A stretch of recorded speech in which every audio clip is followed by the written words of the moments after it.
Hello everybody, it's Rob here from the Bayfields Light Railway, and it's Peterborough Arena. It must be the National Garden Railway Show.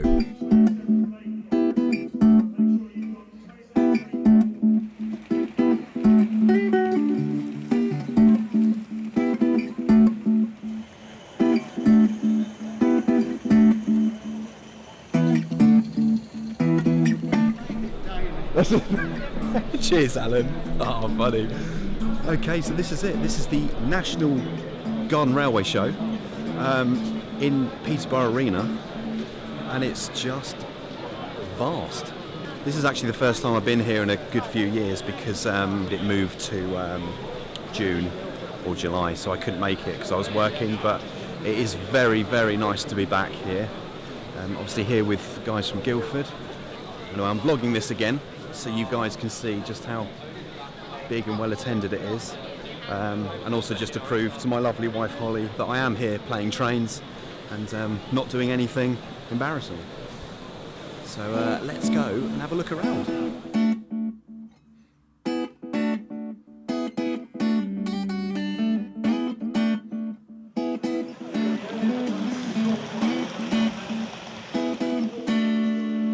The National Garden Railway Show is organised by the Association of 16mm Narrow Gauge Modellers, and it's the biggest garden railway show in the world.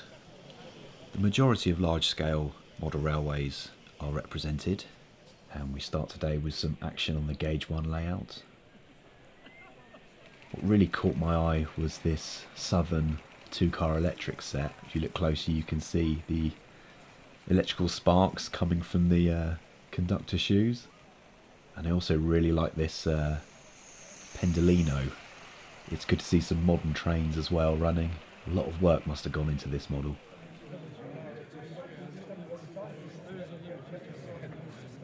He's also going to view a house today.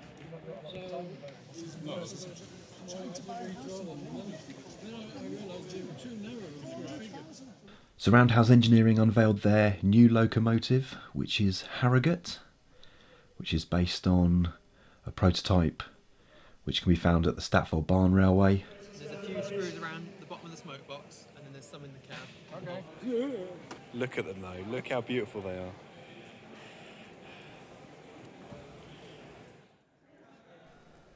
I really like these kits from 16mm, especially as they're quite unusual prototypes. Inside frame wagons, clay wagons as well, definitely up my street. And AccuCraft unveiled their new 7/8 scale Kerr Stuart Sirdar Diana.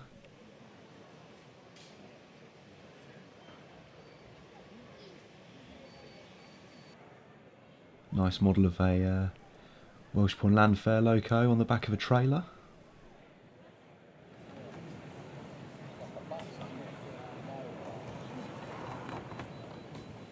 This layout really caught my eye as well. It's amazing how much they could get into such a small space and run live steam on it as well. That would fit nicely into a coffee table.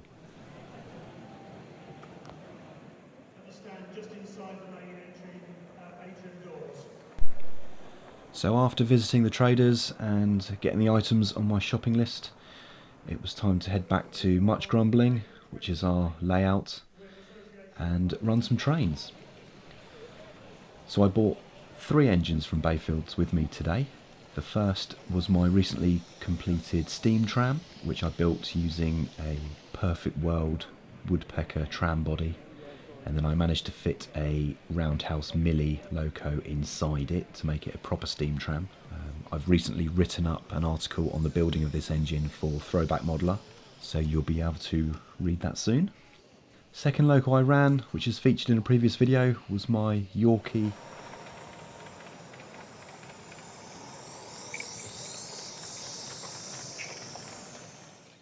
and lastly I ran Insto.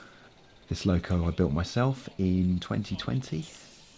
So it essentially uses a Roundhouse Billy chassis and Roundhouse Lady Anne boiler, and the rest I built myself. It's loosely based on a Kerr Stuart Sirdar class. Obviously it's not to scale, slightly larger than the prototype. And I like to think it's the Bayfields flagship loco. and it features on the logo of my YouTube channel.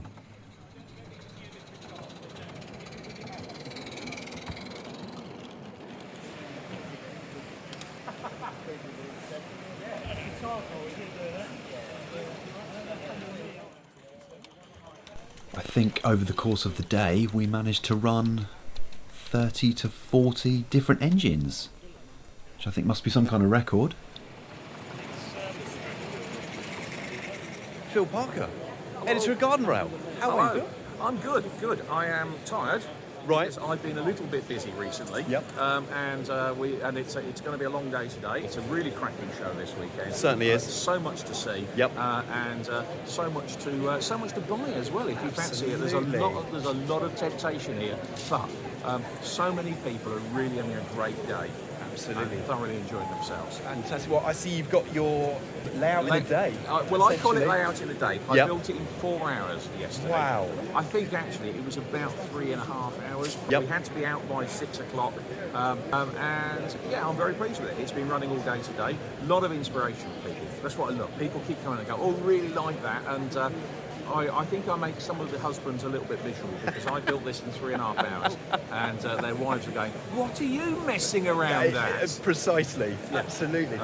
What I do like though is the fact you're using real plants. Yes, the real plants are generously loaned to us by Barn Close Nurseries of Kenilworth. Really, really top guys. They are a proper nursery. Although it's a GardenRail, plants are actually something a lot of people take a lot of notice of. That's true. We've just published in GardenRail an article on the plants on Penny Bond. Yep.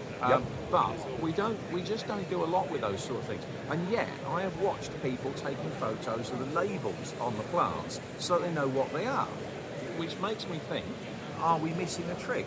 Should there be more emphasis on the garden bit of garden railways? I think you're absolutely right with that, and because what it does is, you can stick a track in a garden, but if you want to make it a garden railway, You've got to grow. You need to incorporate the garden around You do. it. And it's not been difficult. I say, I built this in 3.5 hours. Yep. You could do the same at home. In fact, you'd have it easier because you could take everything out of the pots, Yep. which I can't. What I've tried to do is I've tried to make a really attractive seed here. And that's the key, is that a garden railway needs to be attractive. You can't hide it. It's going to be in the garden, everybody's going to see it, everybody needs to appreciate it. But what a feature for any garden. Yes, absolutely. And I say, hopefully, a load of people will go away from here very inspired, crack on, and this summer we'll see ever more garden I railways. think, guys, if Phil can do it, Honestly, if I can do it, anybody can do it. Hopefully, that will get a few people interested. Fantastic. Well, Phil, I've been reading GardenRail for many, many years now, so it's always good to catch up with Thank you. Thank you so much for taking part in my little vlog. No problem. Look forward to it. Thank you. Brilliant. Cheers. Thank you.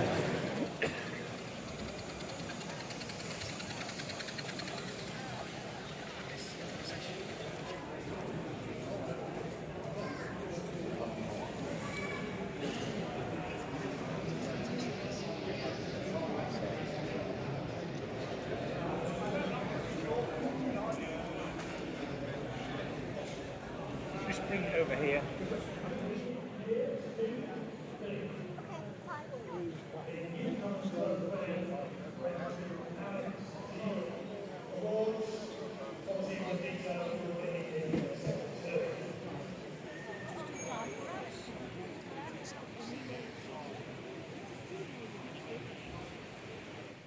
Thought I'd come outside and just enjoy a bit of sunshine, finally.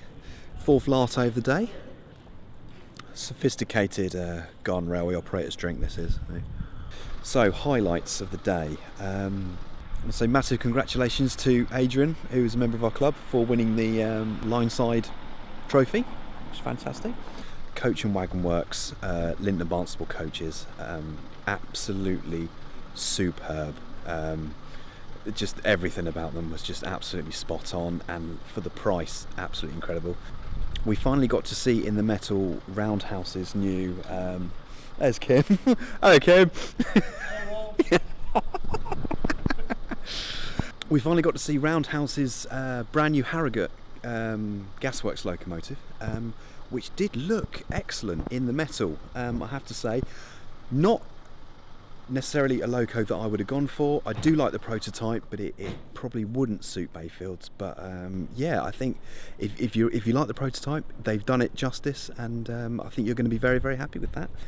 AccuCraft's new 7/8 scale Diana, which again is one of my favourite prototypes. Obviously larger scale than 16mm, but again that did look absolutely superb, and the paint finish in its grey livery, which I do really, really like, that's fantastic as well.